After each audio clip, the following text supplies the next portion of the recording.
Hoje, como acontece todas as sextas-feiras, a reunião doutrinária, todo terceiro sábado de cada mês, nós temos a entrega de cestas básicas às famílias previamente cadastradas. Aqueles que se sentirem à vontade em nos ajudar para que essa doação de cestas aumente cada vez mais as famílias carentes de nossa cidade, pode trazer a cada sexta-feira 1 quilo de alimento não perecível. E de um a gente vai juntando e formando mais outra cesta. E para dar início a mais uma reunião doutrinária desta casa de oração, chamamos nosso irmão Ailton para a leitura do livro Pão Nosso, lição 61, O Homem com Jesus.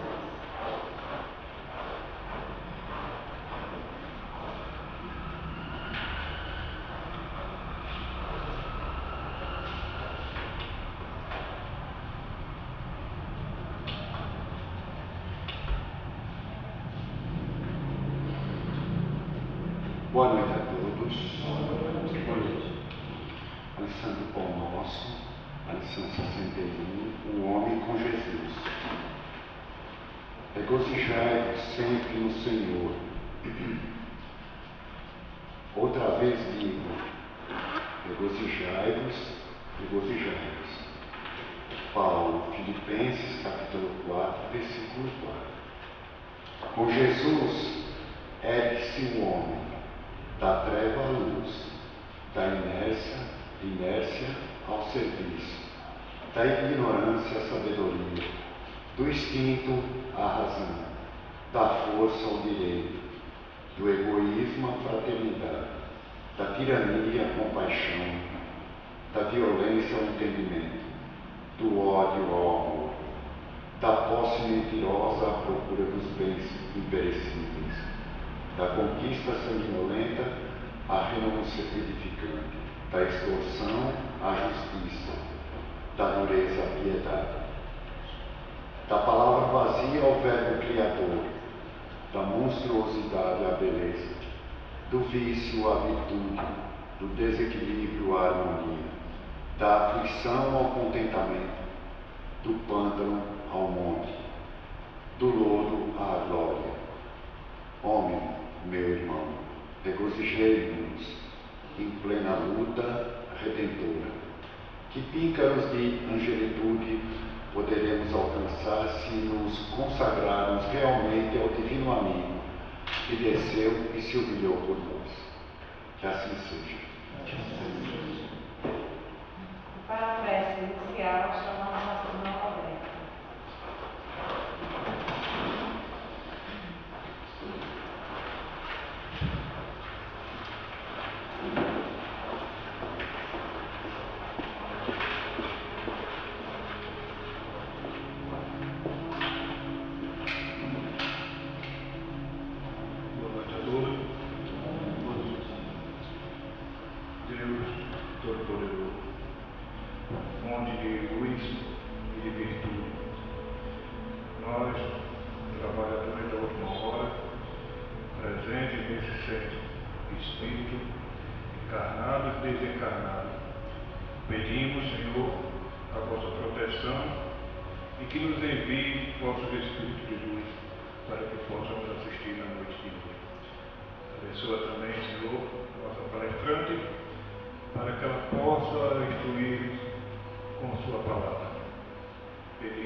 Para a leitura do Evangelho segundo o Espiritismo, chamamos nosso irmão Jair.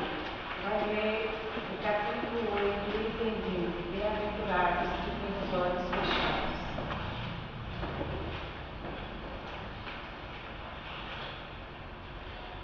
Boa noite. Bem-aventurados os que têm os olhos fechados. Espírito Vianney, Paris, 1863. Meus bons amigos, por que me chamastes? Para que eu imponha as mãos sobre essa pobre sofredora que está aqui e a cure? Ah, que sofrimento, bom Deus! Perdeu a vista e as trevas se fizeram para ela. Pobre criança, que ore e espere. Eu não sei fazer milagres. Eu sei a vontade do bom Deus.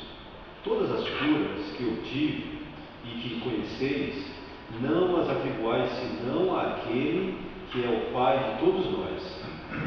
Nas vossas aflições, voltai sempre os vossos olhos para o céu e dizei do fundo do vosso coração: meu Pai, curai-me, mas fazei que a minha alma doente seja curada antes das enfermidades do corpo, que minha carne seja castigada, se necessário, para que a minha alma se eleve para vós com a brancura que possuía quando a criastes.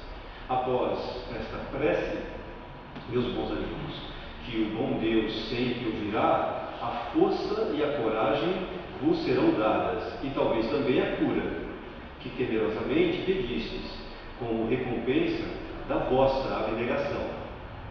Mas desde que aqui me encontro, numa assembleia em que se trata sobretudo de estudar, eu vos direi que os que estão privados da vista deveriam considerar-se como os bem-aventurados da expiação. Lembrai-vos de que o Cristo disse que era necessário arrancar o vosso olho se ele fosse mau, e que mais valia atirá-lo ao fogo que ser a causa da vossa perdição. Quantos existem sobre a terra que um dia maldirão nas trevas por terem visto a luz?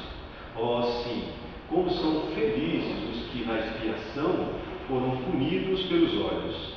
Seu olho não será causa de escândalo e de queda, e eles podem viver completamente a vida das almas, podem ver mais do que vós que tendes boa visão. Quando Deus permite abrir as pálpebras de alguns desses pobres sofredores e devolvê-los à luz, digo a mim mesmo: alma querida, por que não conheces todas as delícias do Espírito, que vive de contemplação e de amor? Então, não pediríeis para ver as imagens menos puras e menos suaves que aquelas que podes entrever na sua cegueira. Ó sim, bem-aventurado o cego que quer viver com Deus, mais feliz do que vós que estáis aqui. Ele sente a felicidade, pode tocá-la, ver as almas e pode lançar-se com elas nas esferas espirituais, que nem mesmo os predestinados da vossa terra conseguem ver. O olho aberto está sempre pronto a fazer a alma cair. O olho fechado, pelo contrário, está sempre pronto a fazê-la subir até Deus. Crede-me, meus bons e queridos amigos, a cegueira dos olhos é quase sempre a verdadeira luz do coração, enquanto a vista é quase sempre o anjo tenebroso que conduz à morte. Que assim seja. E agora, com renovada alegria, poderemos mais uma vez a nossa irmã Olga, que vai nos falar na noite de hoje sobre o egoísmo e o orgulho. Boa noite a todos. Boa noite. Leva mais alto. Então, gente, gratidão, né, por mais uma vez a gente estar aqui reunido nessa sexta-feira de carnaval, né? Pedimos ao Senhor que ilumine, né, os furiões que estão aí de fora no carnaval e também os espíritos que participam junto, que eles sejam socorridos. E o nosso tema da noite de hoje é o orgulho, o egoísmo, né? As chagas, as chagas da humanidade. E eu ousaria dizer que estamos aqui encarnados e que ainda vamos futuramente reencarnar. Estamos há séculos de reencarnações, porque ainda temos o orgulho do egoísmo. essas duas chagas da humanidade, enquanto não desaparecer do planeta Terra, nós vamos reencarnar várias vezes. Porque todos nós temos. Quem é aqui que não tem orgulho nem egoísmo? Todos nós ainda temos orgulho e egoísmo. Né? E aí tem um livro Ação e Reação, que alguém pergunta, né? André Luiz vai numa mansão onde tem as pessoas desse livro se preparando para o reencarne, para o ajuste. E aí ele faz uma pergunta ao instrutor, o que é o amor? E ele disse que na Terra a gente entende o que é amor, o que é bom para mim e para os meus. E aí ele disse que no mundo espiritual o amor é o que é bom para os outros. Veja a nossa diferença, nosso egoísmo do que é amor ainda. Então, quando isso for desaparecendo, nós vamos ficando mais evoluídos. Então, eu diria que para vocês, que é o lema da doutrina espírita, fora da caridade não há salvação, mas não pode ter salvação em caridade se a gente ainda tiver orgulho e egoísmo. Então, elas vão estar presentes em tudo, são as chagas da humanidade.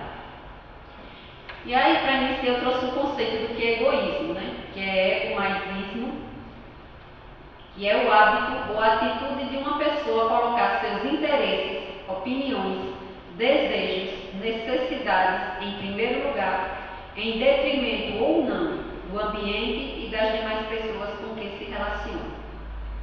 É a tendência de manifestação consciencial excessivamente focada nos interesses, necessidades e valores próprios combinados com descaso ou até desrespeito aos demais princípios conscienciais, sendo a gênese de muitos conflitos interconscienciais e parapatológicos. Então, esse conceito já diz muito. Primeiro, que o egoísmo é uma atitude que eu preciso colocar a minha opinião, os meus desejos e as minhas necessidades primeiro para mim. Eu penso em mim. Enquanto a gente pensar somente na gente, claro que isso não é ruim em certo ponto, em certo grau, a gente pensar na gente como prioridade no sentido de que se você não está equilibrado, você não equilibra o outro. Se você não está bem, o outro não vai ficar. Se você não tem dentro de si a paz, você não vai conseguir transmitir. É nesse sentido. Mas a gente vai ver também que é focado só nos meus interesses. Eu foco no que é só para mim. Só o que é interessante para mim. E aí eu acabo desrespeitando o outro. E a gente vai fazendo nas pequenas coisas. Quando de repente eu sei que aquele som vai incomodar, e eu ligo ele 7 da manhã e vou até o outro dia, num churrasco, até não sei que horas, aquele som buf. O MPB não toca, gente. Só é pá, chega a dar uma coisa na cabeça da gente. Não toca a Maria Bethânia, com Deus, um negócio assim, só não toca. Mas é o interesse, eu quero me divertir. E aí a gente vai ver que até a lei diz que o meu direito acaba quando começa o outro. Ele tem direito de tocar o som dele, tocar o que ele for conveniente para ele. Mas ele também tem o dever de entender que o outro não é obrigado a ficar escutando. Então nós somos egoístas nas pequenas coisas, em tudo. Uma semana dessa mesma eu ganhei de uma cliente minha, né, um presentezinho, um doce de leite desses feitos na fazenda, lá em Careira, no fogão de lenha. Cheguei em casa, fiz o quê? Escondi na geladeira, lá no fundo. Eu comi primeiro um pouco, para depois o povo comer, senão acabava. Aí é egoísmo. Queria comer o doce primeiro. Nós somos egoístas ainda nas pequenas coisas. Então, aí a gente vai ver que o egoísmo é uma coisa tão normal que às vezes a gente vê até nas redes sociais, no mundo, frases motivacionais, nos incentivando a ser egoístas. Quer ver uma delas?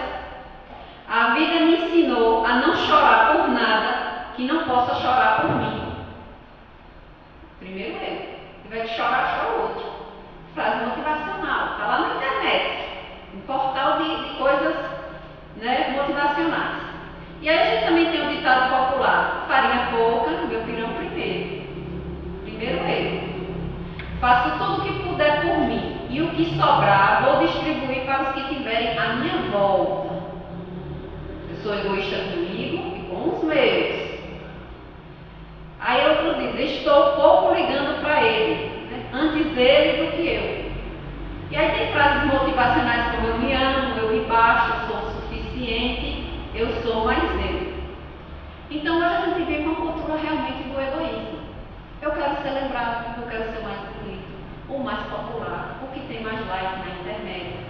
que está com a roupa melhor, o que está com o carro melhor, o carro do ano é o meu, eu sou mais inteligente, eu sou mais conhecido, mais popular. Então hoje a gente tem uma cultura do egoísmo, porque a gente aprende a valorizar as coisas materiais, em detrimento do que é espiritual. E aí a gente vê essa bagunça toda, né, que o nosso planeta passa. E aí lá no Livro dos Espíritos, Kardec traz lá na questão 917 uma orientação dos benfeitores espirituais, que eles dizem assim, olha, qualquer programa de desenvolvimento de virtude deve começar com o combate ao egoísmo. Eu não vou desenvolver nenhuma virtude se eu não combater meu egoísmo. De todas as imperfeições humanas, a mais difícil de extirpar é o egoísmo, porque resulta da influência da matéria. O egoísmo se enfraquecerá com a predominância da vida moral sobre a vida material. Então, nós ainda somos materialistas. E qual é o problema disso? Nenhum. Se for para o bom uso, nenhum. Pense que coisa boa é ter dinheiro. Cartão tudo quitado. Os boletos tudo ok. Olha, você com o seu carro é uma revisão feita, já pagaram o IPVA. A escola dos meninos tudo pago. IPTU é tranquilo. É maravilhoso possuir dinheiro. Mas a que custo eu adquiro isso? Passando por cima do outro, me corrompendo. Então a gente tem que ver a que ponto a materialidade nos atinge. Porque o Espiritismo em nenhum momento alega que as coisas materiais, né, são ruins. Às vezes muita gente diz, porque o Espiritismo prega o sofrimento, você entende que você reencarna para passar por privações, por provas e expiações, você tem que ser resignado e aceitar. Quem disse isso? E Jesus não lutou, não aceitou? Os apóstolos aceitou a condição dele? Se aquilo não foi luta, não viemos para isso. A gente veio para que tudo corresse sem plano B. Tudo certo, e ainda tem o plano B, e ainda tem o plano C. Nós não viemos para dar nada equivocado. Nós estamos aqui para dar tudo certo. Tudo conspira para que a gente saia daqui com tudo cumprido. Mas aí a gente se apega às coisas da matéria. A gente ainda tem a vaidade, o consumismo, a vaidade de estar querendo ser o primeiro, de ser o melhor. Isso ainda atrasa muito o nosso progresso moral. Muito, muito, muito. E Emmanuel, na mensagem lá em Paris, no ano de 1861, nos diz que o egoísmo, essa chaga da humanidade, tem que desaparecer da Terra porque impede o progresso moral. Então já é um aviso que ele nos dá lá no Evangelho segundo o Espiritismo. Vai desaparecer. Mundo de regeneração vai desaparecendo, egoísmo e orgulho. Vai desaparecendo, vai desaparecendo. Porque a gente ainda não consegue compreender o que é o amor. Não conseguimos. E eu não sei se vocês leram o livro Renúncia, né? Psicografia de Chico, através de Emmanuel, que é um romance de um espírito bastante evoluído. Quem não leu, leia, um livro maravilhoso. Tem PDF na internet, tem no YouTube audiobook, que vocês escutam. Um livro maravilhoso que conta a história de um espírito chamado Alceu, que sai de um planeta elevadíssimo para vir ajudar seu amado aqui na Terra a evoluir. E ela é avisada de que a carne vai nos limitar. Que ela vai ter a limitação do esquecimento da carne. Mesmo assim, ela vem. Pode dar errado, eu vou. Ela saiu da zona de conforto. Você sabe o que é estar num mundo superior, feliz. E você diz, vou lá na Terra, onde Alcione veio há 100 e poucos anos atrás. Diga aí. É muita coisa, gente. Leia o livro para você ver o romance maravilhoso. Por fim, ela quase que consegue. Né? Mas esse grande amor ainda é responsável pelo desencarne dela no livro. Mas ele já deu um passo. Então a gente dá um passo no mundo, nesse mundo material. E aí a gente vai ver que o egoísmo, ele continua dizendo na mensagem: o egoísmo é, pois, o alvo para que todos os verdadeiros crentes devem apontar suas armas, suas forças e sua sua coragem. Não é para o outro. As armas são apontadas para nós. E ele ainda continua dizendo, digo coragem, porque é preciso mais coragem para vencer a si mesmo do que para vencer os outros. É preciso muita coragem para a gente se reconhecer falha. É preciso muita coragem para que a gente ainda entenda, tenha o autoconhecimento, como Jesus diz, conheceis a verdade e ela vos libertará. E qual é a verdade? Quem é você? Quem sou eu? Quais são os meus potenciais? Onde é que eu tenho um ponto fraco? Então, às vezes a pessoa chega e diz, olha, você está equivocado nisso. E a gente diz, o quê? Não, estou não. Você deve estar enganada. Porque a gente ainda tem um orgulho de não reconhecer. Enquanto a gente não combater em si mesmo, a gente não vai conseguir vencer o outro. E o nosso papel também não é vencer o outro. Porque até nisso Jesus também não venceu, deu exemplo. Que cada um, portanto, empregue todos os esforços a combatê-la em si, certo de que este monstro, devorador de todas as inteligências, esse filho do orgulho, é a fonte de todas as misérias terrestres. É a negação da caridade e, por conseguinte, o maior obstáculo à felicidade do homem. E aí eu lembrava de uma história de uma pessoa lá da minha cidade, que ele desencarnou já tem uns 5 ou 6 anos. Ele morava no Rio de Janeiro, foi uma das pessoas mais inteligentes que eu já conheci, intelectualmente. Era um senhor já. E ele me contava uma história de que o orgulho era uma coisa péssima. Que ele era apaixonado por uma esposa que ele tinha no Rio de Janeiro, que ele viveu mais de 40 anos com ela. E aí, por uma briga que ele disse que nem se recorda o motivo, veja, ele nem se recordava o motivo. E aí ele falou que ela disse assim, arrume suas coisas e pode ir embora. A partir de hoje, eu não falo com você, você também não fala comigo. Ele disse que arrumou as coisas dele e foi embora.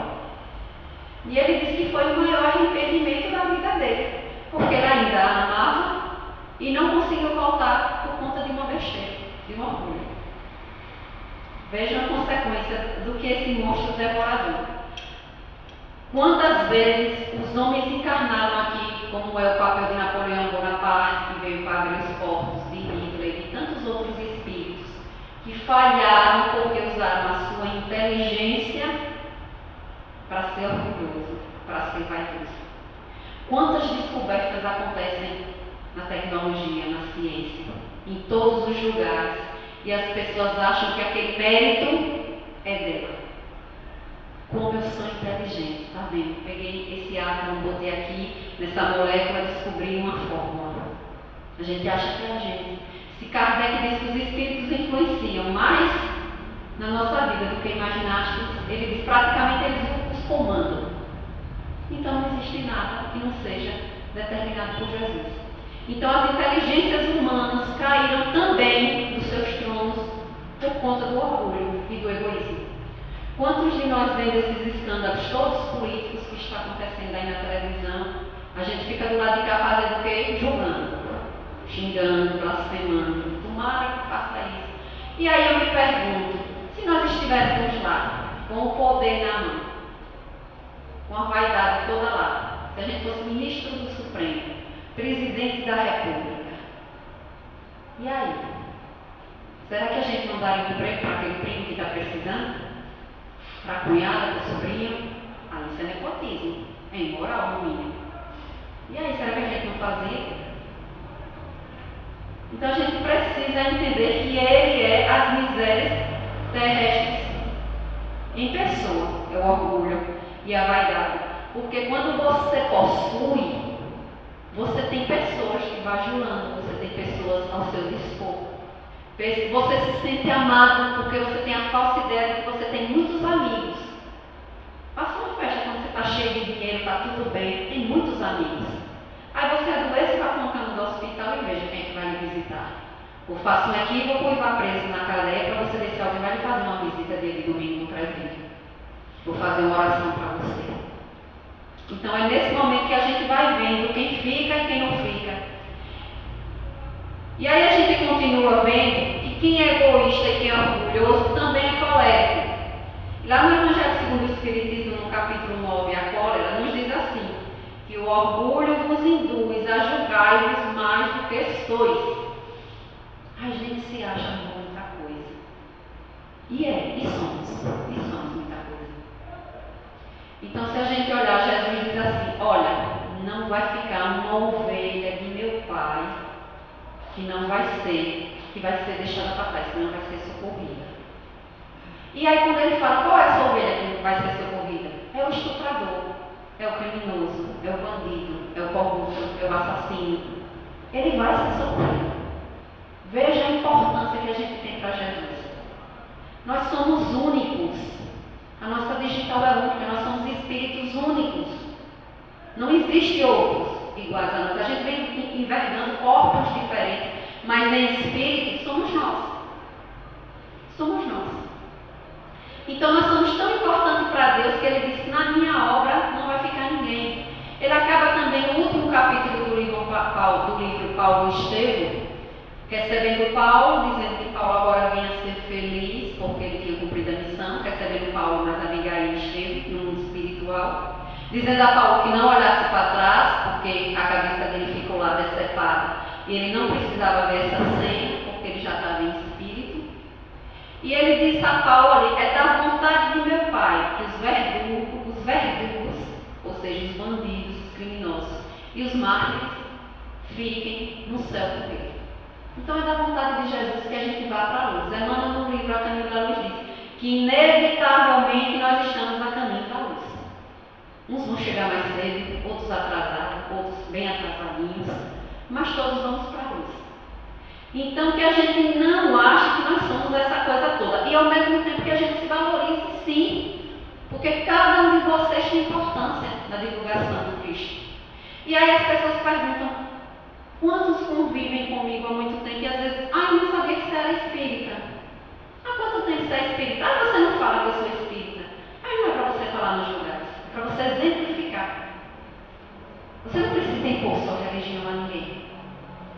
E a gente também não pode desrespeitar a religião do outro. Porque às vezes, se você chegar para uma pessoa e notar que ela está desorientada espiritualmente, emocionalmente, você fala: olha, eu sou espírita. A pessoa: eu estou vendo uma obsessão em você. Gente, se a pessoa for fraca de mente, ela enlouquece. Ela diz: meu Deus, essa mulher que é espírita diz que eu tenho um espírito imposto no negócio. Falei, meu Deus, enlouquece. Você não pode falar isso. Você tem que ir com um jeito, né? Falando da doutrina espírita suave para a pessoa. Como Jesus falava, né? Vamos dizer assim, ecumênico para todo mundo. E ele diz assim: que a gente não suporta uma comparação que possa nos rebaixar. A gente não quer ser comparado para nos rebaixar. A vos considerar, ao contrário, tão acima dos nossos irmãos, que é em espírito, que é em posição social, que é mesmo em vantagens pessoais, que o menor paralelo vos irrita e aborrece. Gente, eu dou palestra há mais de 15 anos em muitas casas espíritas. Eu já vi palestrantes espíritas dizendo a dirigente de casa: se fulano de tal não dá palestra aqui, eu não venho mais para essa casa da palestra. Porque eu sou exclusivo, eu sou importante. Palestrante espírita. Orgulho e vaidade e egoísmo. Então ele não quer se rebaixar, ele se julga tão superior. E aí tem uma historinha de um homem que chega no mundo espiritual, chamado João da Silva, e ele chega lá na porta do céu para entrar e ele se depara, né, vamos dizer, com São Pedro na porta do céu. E ele diz assim: quem é você? E ele diz: eu sou João da Silva. Aí ele diz: eu não perguntei seu nome, eu perguntei quem é você. E ele continua dizendo: eu sou João da Silva, tenho 33 anos, sou casado e sou juiz. Aí ele diz: eu não perguntei o seu estado civil nem a sua idade, nem muito menos a sua profissão. Eu perguntei quem é você. E o homem já foi ficando desesperado. Eu sou João da Silva, casado, tenho 2 filhos, né, sou juiz, trabalho em tal comarca, resido em cidade tal, rua José tal, número tal. O Espírito continuou dizendo: eu não perguntei o seu endereço, eu perguntei quem é você. E aí ele desesperado ficou: eu sou João da Silva, eu sou casado, eu perguntei quem é você. E aí ele diz assim, não sei quem sou eu. E aí o Espírito diz a João da Silva, então volte para a terra e descubra quem é você. Então nós estamos aqui para saber quem é você. Eu sou Rosa, que vocês conhecem, de Frei Paulo, palestrante espírita, tenho 3 filhas, tá? Isso é quem vocês estão enxergando. Quem eu sou de fato na minha essência. Então é isso que a gente precisa entender. Quem é você? O que foi que você veio fazer aqui? Foi amontoar tesouros para deixar. Olha, eu trabalho com advocacia, gente, para deixar para o povo brigar por herança. Olha, é pau, viu? É briga, tanto faz 3 mil como traz 3 milhões. É briga, é discussão, se acaba com tudo. Deixa o povo brigar. Então nós estamos amontoando coisas que são desnecessárias. Então que a gente procure aproveitar agora esse momento para adquirir coisas que nem a ferrugem, né, vão corroer, que são a inteligência, as qualidades morais, né, e o nosso conhecimento. Isso em espírito você vai levar. É seu, você adquiriu, ninguém vai tirar seu. Você vai chegar lá no mundo espiritual com o mesmo conhecimento que você tem aqui. Lá com a mente mais expandida, vai juntar com outros conhecimentos de outra existência, vai ser maravilhoso. E aí ele continua, pesquisa a origem dos acessos de demências passageiras que vos assemelham ao bruto, fazendo-vos perder o sangue frio e a razão. Pesquisai e quase sempre depareis com o orgulho ferido. Então, pelo orgulho ferido, a gente fere, a gente mata, a gente machuca o outro. Aí quem é casado, né, tem esposa, cônjuge, companheira, independente, né, da condição. Veja o orgulho ferido, o que é que você faz para atingir o outro. Você vai na ferida, porque você conhece o que ele não gosta. Aí na discussão você diz, vou matar ele agora. Vou falar que o Flamengo não presta. Aí o seu time é horrível. Aí mata a pessoa. Porque a gente conhece muito. O outro nos dá poder de nos conhecer e a gente vai lá com esse conhecimento das feridas do outro, a gente vai e fere. Porque a gente se acha no direito de ter um orgulho ferido e sair por aí ferindo as pessoas. Leon Denis também nos diz lá no livro Depois da Morte, que entre todos os homens, o orgulhoso, ele é o que menos se conhece. Porque ele é presunçoso, ele acha que ele sabe tudo. Como é que você vai dizer a alguém que acha que sabe tudo? Como eu já vi também, estou dando exemplo de dentro das casas espíritas, porque estou numa casa espírita, e que a pessoa diz assim, eu fico lá embaixo, eu fico rodando no centro e batendo papo pelo pátio, porque as coisas que os palestrantes espíritas estão lá expondo, eu já conheço tudo. Já estudei codificação de livros, já li Chico tudo, já li Emmanuel, já li tudo, eu conheço tudo. Então, para mim, nada da lei é novidade. Aí eu me lembro de Teresa de Calcutá, quando ela disse, tenha medo dos que se dizem salvos. Tenha medo. Quando você vê alguém dizendo que está salvo, tenha medo dele. E aí ele diz que eles são os mais difíceis de entender, porque eles são presunçosos e nada podem arrancar do erro, pois ele evita com todo cuidado tudo quanto serve para esquecê-lo. Odeia que os contradigam e não se agrada senão da companhia dos adoradores, dos bajuladores. Então você vai encontrar no mundo espiritual turbas de pessoas adorando outros.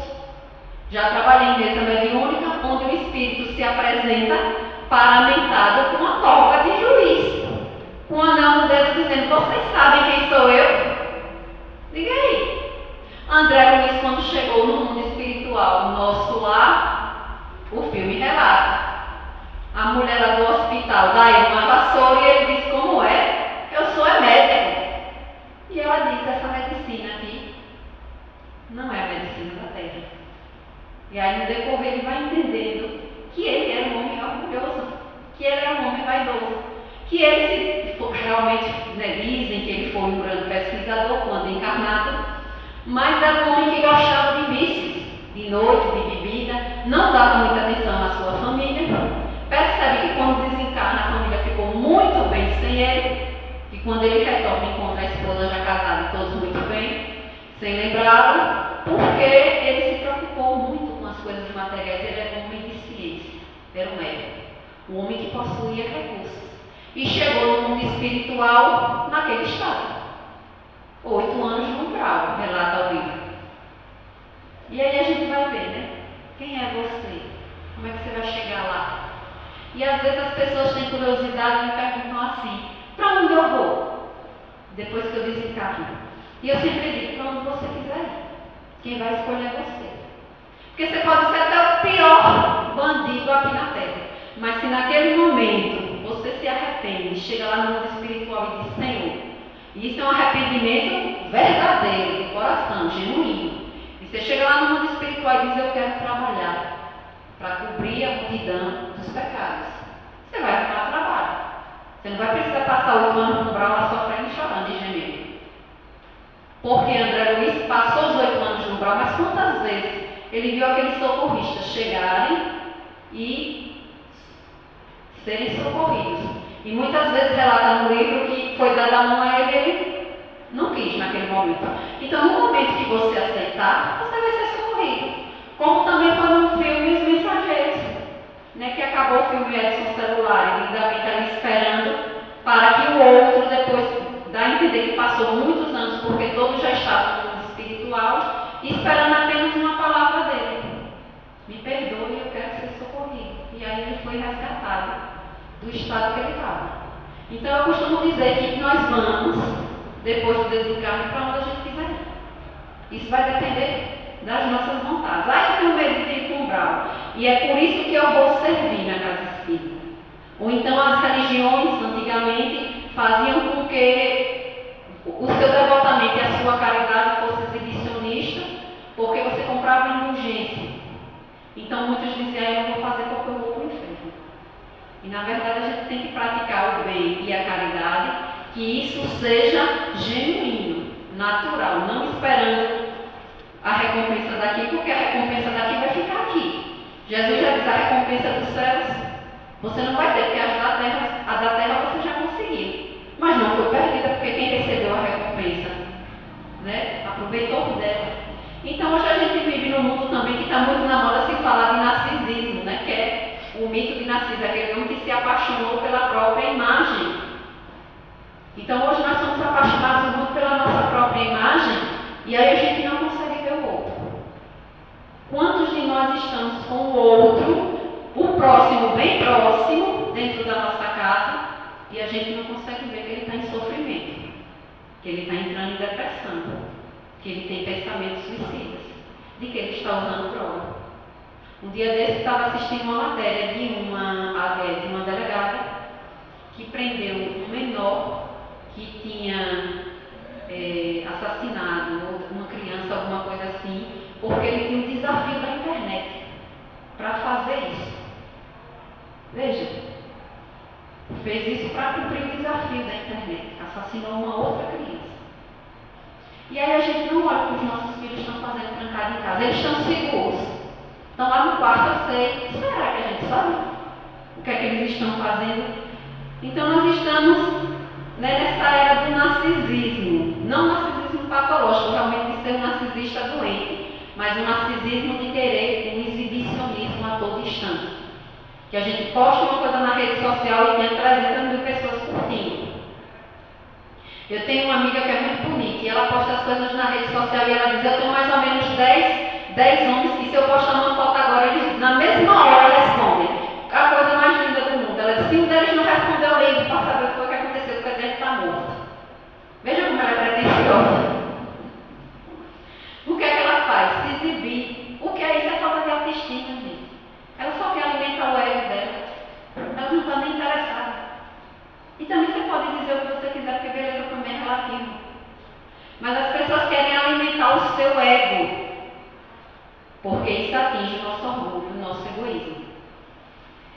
E aí Kardec nos diz lá na Revista Espírita de maio de 1858, também trazendo uma mensagem de São Luís sobre o orgulho, que ele nos diz assim: em verdade vos digo que o orgulho é semelhante ao joio que a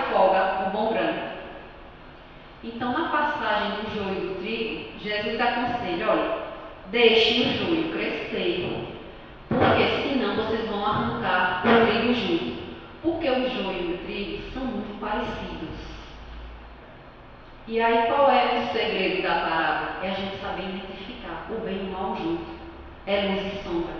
É bem e mal, luz e sombra. Amor e ódio. Nós somos assim.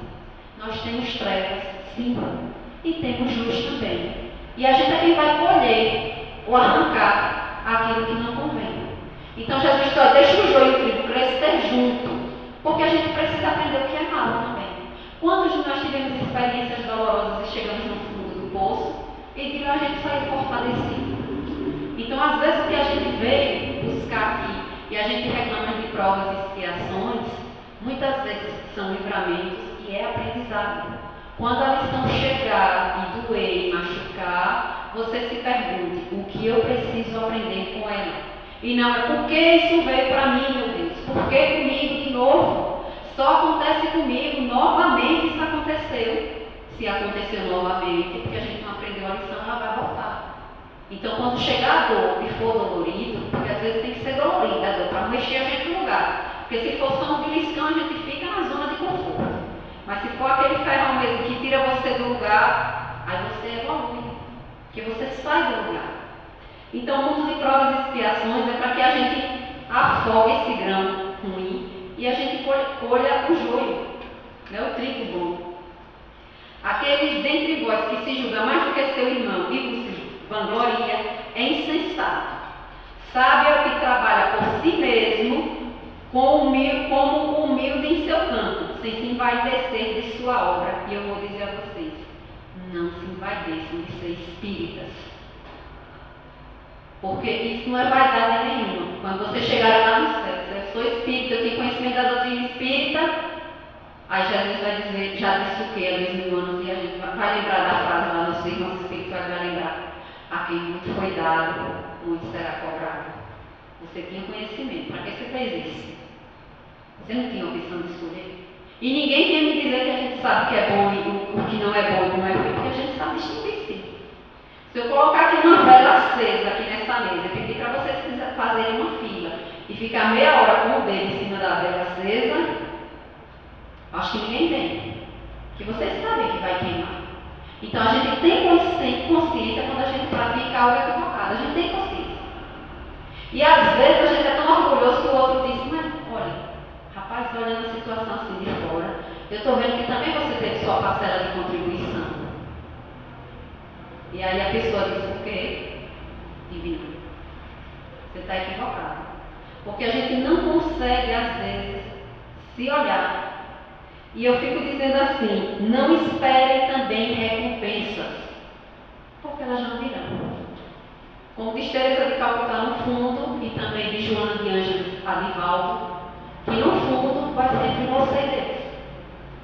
É só entre você. Porque quando é na hora da luta e da correria, ninguém posta. É só você. A dor moral é só sua. A prova é só sua. Tem desertos que nós vamos atravessar, todos nós vamos atravessar desertos, que é só seu. A caminhada é só sua. Algumas pessoas no meio do deserto vão nos auxiliar. Vamos dar um pouquinho de água, está quente. Vai dizer, tem a força minha irmã, que você chega já, está perto. Vão nos auxiliar, mas cabe a nós caminhar pelo deserto. Então hoje nós vivemos num mundo capitalista que você tem que ser o mais inteligente. É muito cobrado. E aí a gente vê as crianças hoje em dia, os adolescentes, com um índice de suicídio enorme. Porque é muita cobrança. A gente hoje sai 7 da manhã, chega 10 da noite, não arrumou a casa, tem comida para fazer no outro dia, tem que estudar porque você vai passar no concurso, ou está fazendo uma prova de faculdade, tem filho para criar, tem marido. É muita demanda. E aí eu fico brincando dizendo, na época da minha avó, não. Ela tinha um fogão de lenha, cozinhava das 3 da tarde, ela estava na calçada, estava numa cadeira de balanço e balançando. E a gente não tem tempo para nada. Porque a nossa qualidade de vida hoje é muito restrita às coisas materiais. Então a gente acorda às 7, 10 e vai dormir 11, 12, 1 da manhã.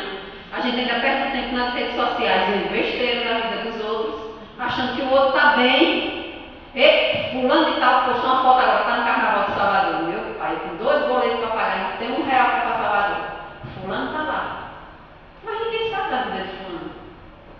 E o povo está ajudando o tempo inteiro. Então a gente quer ser o melhor. A gente não quer fracassar e nem errar. E nós vamos fracassar e vamos errar. Muitas vezes aí. Vamos. Então é o orgulho nosso do dia a dia saber o quê? Não saber perder. Também outra coisa que a gente não gosta de perder. Não é bom perder realmente, né?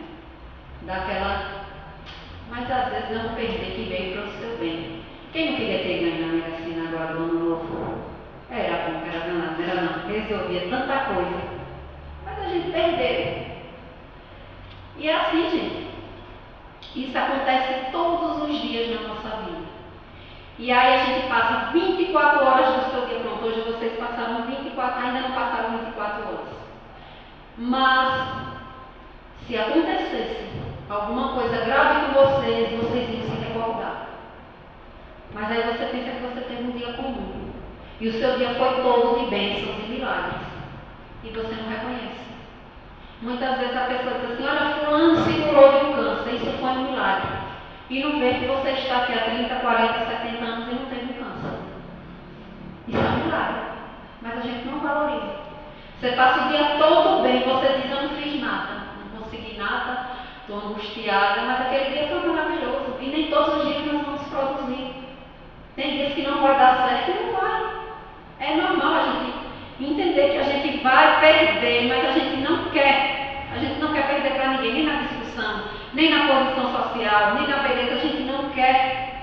A gente vive nessa coisa frenética, né, para poder conseguir coisas, ter poder, achando que isso, de certa maneira, vai nos trazer felicidade. E aí a gente conhece grandes empresários que todos tomam tarja preta para dormir. Então, dinheiro não traz felicidade. É bom, é bom, é bom, é bom. Ninguém diga que dinheiro é ruim, não, porque é bom. Agora, qual o uso que você faz disso? Qual a importância que você faz disso? Que a gente tenha sabedoria para entender que o essencial são as pessoas, a companhia. Então, talvez se a gente se reunir para comer um pastel na feira com caldo de cana e a gente dar 10 boas risadas, vai ser um dia maravilhoso. E às vezes você pode ir para um restaurante chique, lá em Paris, gastar uma fortuna.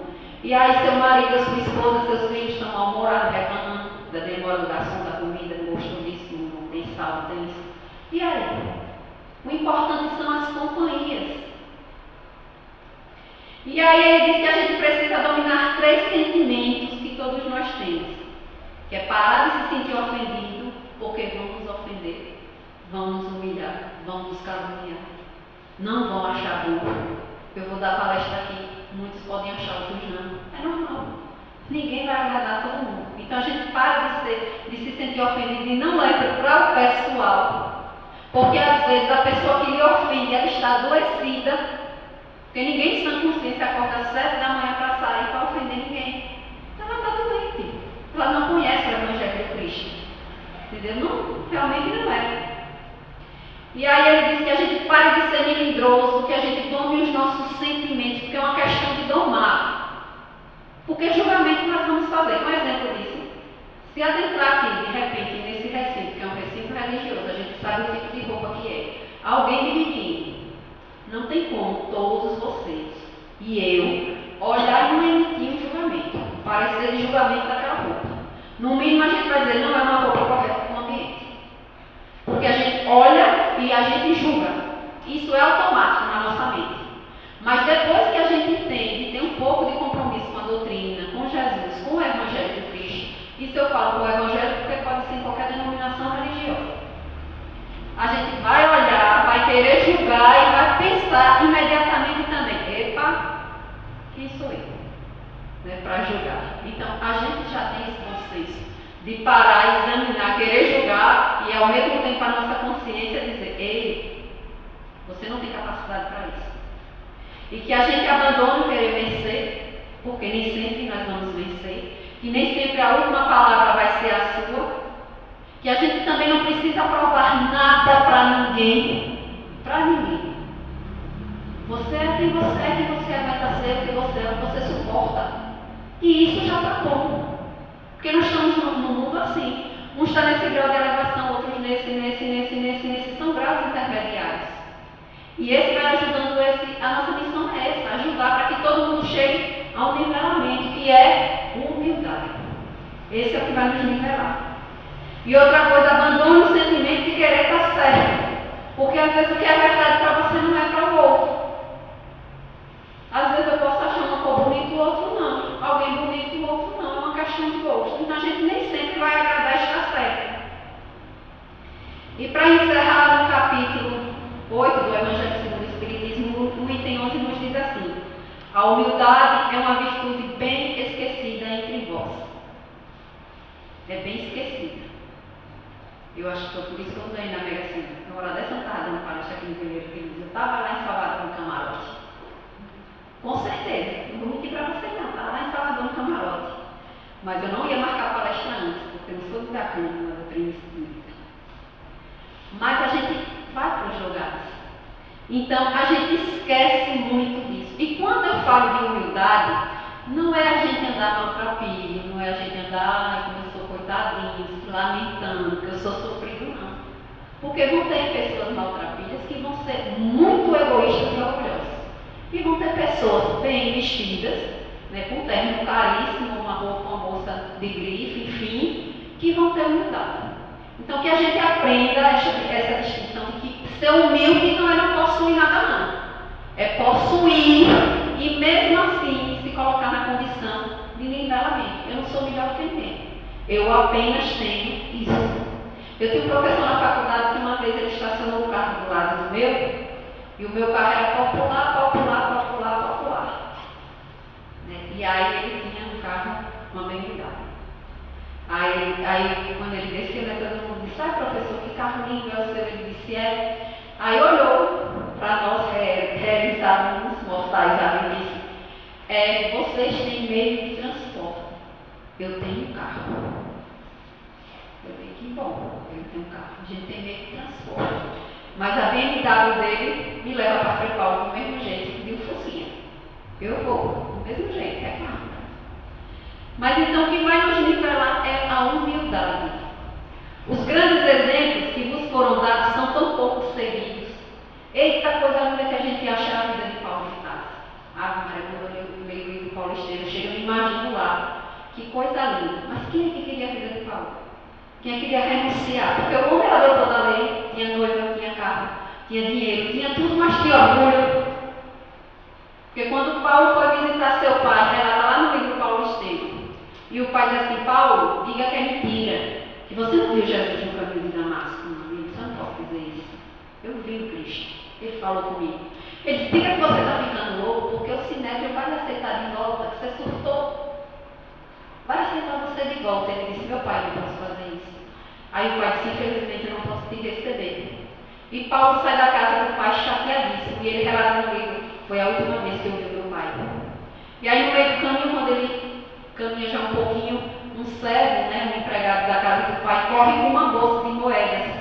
E quando ele recebe a bolsa de moedas, ele relata que ele teve orgulho. Então ele disse, na mente dele veio para dizer, devolva as moedas dele, que o dinheiro dele eu também não quero.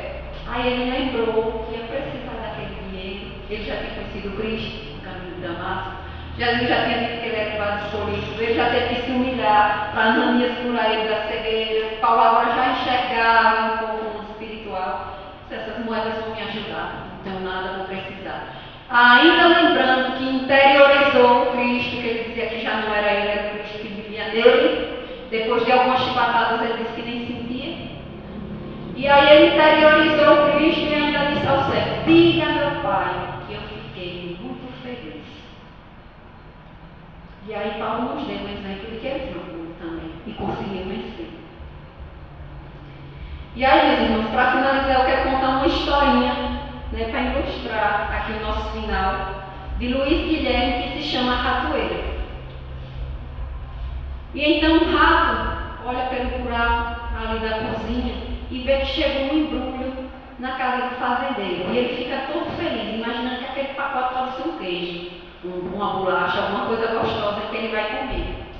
E aí ele fica todo entusiasmado, mas ao mesmo tempo ele fica aterrorizado quando descobre que quando a mulher do fazendeiro abre o pacote, tinha uma ratoeira dentro do pacote.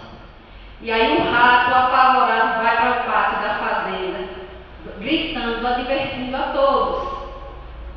Gente, tem uma ratoeira nessa casa, me ajudem pelo amor de Deus. Porque quando tem uma ratoeira na casa da gente, quem é que corre o risco? O rato. A ratoeira é para pegar o rato. Aí ele corre para a galinha desesperada: Dona Galinha, pare de cacarejar e de ciscar, levante a cabeça e me escute, pelo amor de Deus, tem uma ratoeira. Aí ela disse: desculpe-me, senhor rato, eu entendo que é um grande problema para o senhor, mas não me prejudique em nada, não me incomoda não vou poder ajudar. E o rato desesperado corre até o porco, dizendo: seu porco, me ajude, tem uma ratoeira dentro de casa. E aí o porco diz assim: ó, o que eu posso fazer pelo senhor rato, é fazer oração. Então fique tranquilo, que quando o senhor desencarnar, vai ser lembrado em minhas preces. E aí o rato, desesperado, correu até a vaca. Aí disse: dona vaca, eu estou muito angustiado, eu estou correndo perigo, tem uma ratoeira na fazenda. E aí a vaca diz: mas o senhor acha que eu vou ter medo de uma ratoeira? Olha o meu tamanho, olha o meu porte, veja se uma ratoeira me atinge. Aí esse rato voltou para casa, cabisbaixo, desolado, abatido. Ninguém se preocupou com o problema do coitado. E aí naquela noite ouviu-se um barulho na cozinha. A ratoeira pegou uma última. E aí a dona da fazenda, a mulher do fazendeiro, corre para a cozinha e descobre que a ratoeira pegou a cauda de uma cobra venenosa. E quando ela acende a luz, a cobra pica a mulher. E aí ela vai para o hospital gravemente, se recupera e volta com febre. Como ela era bastante conhecida naquele interior, todo mundo queria visitar. E aí ela com febre, aí a serva da casa disse assim: olha, a pessoa com febre é como uma canja, porque a pessoa se reanima, ela está bem debilitada. Aí o fazendeiro disse: pois não. Pegou o cutelo, foi lá e providenciou o ingrediente principal da canja, que era a galinha. Foi a galinha. E a doença continuou, e os amigos vieram, mais gente visitar. O fazendeiro disse: é muita gente, tem que matar um pouco. E aí mata um pouco, para servir os amigos. Mas a mulher não melhorava, ia se agravando a situação. E aí o padre da paróquia, toda a comunidade disse: vamos marcar o domingo para fazer uma missa, pela saúde dela. E aí o fazendeiro preocupado disse: meu Deus, vem o povo do interior todo aqui para a fazenda. E o que é que eu vou fazer? Vou ter que fazer um churrasco. Matou a vaca e fez um churrasco para receber todo mundo. Então, meus irmãos, na próxima vez que vocês ouvirem dizer que alguém está diante de um problema e acredita que esse problema não lhe diz respeito, lembre-se que todos nós temos uma ratoeira dentro de casa. Há sempre uma ratoeira e todos correm risco. Porque quando atinge o outro, me atinge. Se a dor do outro não me atingir, quem está doente sou eu. Então, esse é o nosso egoísmo. Ninguém ligou para a história do ratinho, porque ninguém ia ser atingido. E assim somos nós somos atingidos e somos coniventes com tudo. E finalizando aqui no meu horário gravado, 21, Lacordaire nos diz, uma mensagem linda do Evangelho segundo o Espiritismo assim: despertai, meus irmãos, meus amigos. Que a gente desperte enquanto a gente ainda está aqui. E muitos de nós ainda dormem. E muitos de nós ainda em sono profundo. E muitos de nós sendo acordados em sono profundo e não querendo aceitar. Desperte. Que a voz dos Espíritos atinja os vossos corações. Sede generosos e caridosos, sem ostentação. Quer dizer, fazer o bem com humildade. Que cada um vá demolindo aos poucos os altares elevados ao nosso amor. Então nós tivemos, desde a nossa infância, altares elevados. Eu ouvi de uma criança numa escola que ela não devia ter mais de 5 ou 6 anos, porque eu só tenho 1,56 m, mas ela era aqui, devia ter uns 5 ou 6 anos. E ela falava para um estagiário que estava nessa escola, que minha filha inclusive é estagiária nessa escola, em Aracaju, que não ia obedecê-lo, porque a mãe dele era médica, e ela disse que todo estagiário era pobre. E ele não gostava de pobre. 5 anos de idade. Então, nós, pais, vamos botando, né, construindo altares nas mentes dos nossos filhos, que não deveríamos. Então, veja o nosso papel de corrigir, enquanto há tempo, o orgulho e o egoísmo. Que assim seja.